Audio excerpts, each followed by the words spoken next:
Well guys, got my dash and all back in. Radio's in. I don't have one of the inside knobs for it. The radio showing working, the stereo light lights up, but I don't have any speakers, so I'm guessing my speakers are blown. But I'm just gonna have to take it all back apart because my light switch is bad. When I went to stick that in, it won't stay in. It won't supposed to pop in as far up as it'll go. This damn catch is bad on it, so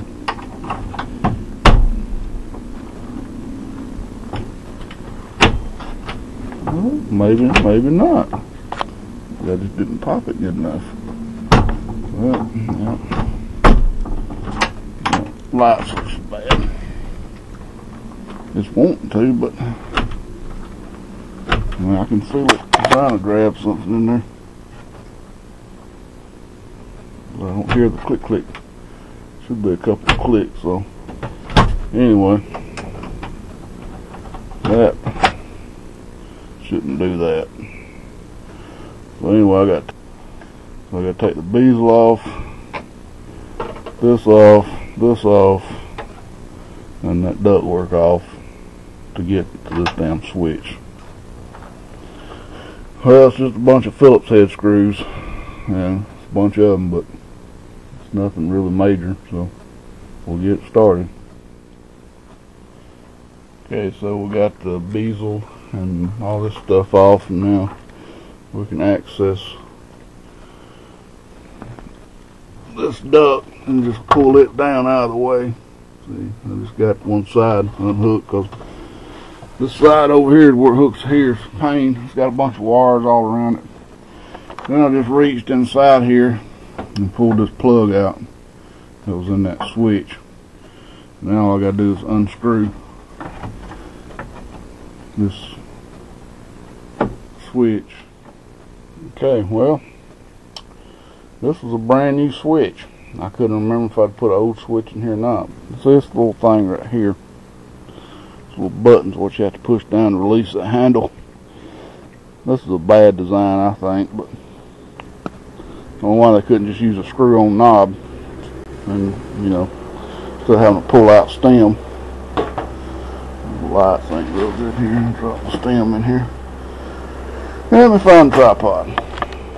So basically, you stick your stem in here and push this button. That should lock it in, but it don't.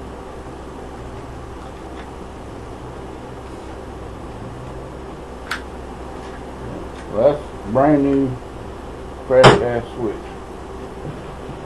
I don't know where that comes from, but I got another one. I hope it didn't come from the same damn place.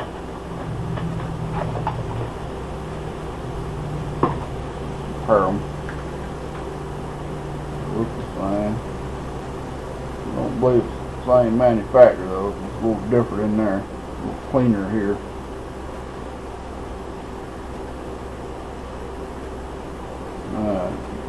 Thing looks.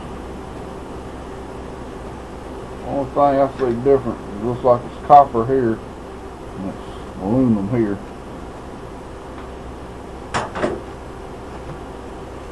So put the switch in. Should be able to just pop it in.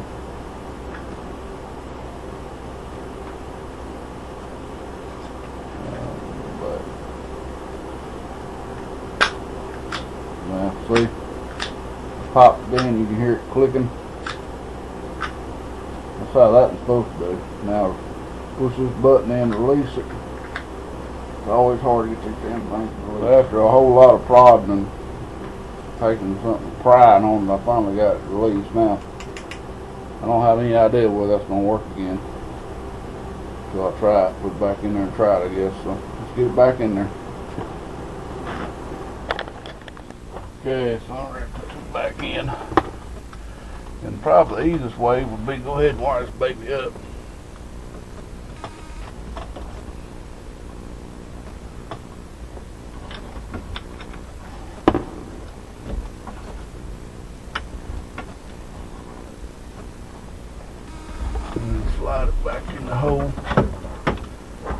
line that right there up. Alright, fine.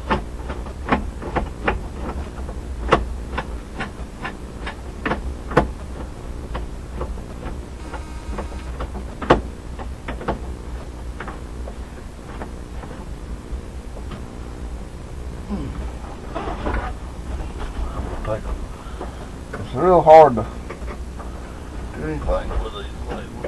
Kind of take a flathead, maneuver it around a little bit. I'll probably make a special tool for this thing. I don't have one.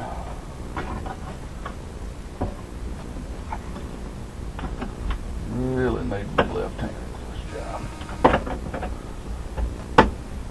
Okay, so that's tight. Now it's just a matter of sticking this duct back in here. That's a pain in the butt. Anyway, this video is probably long enough, so I'll just show you the finished when I get it done. And hopefully this damn switch will work this time.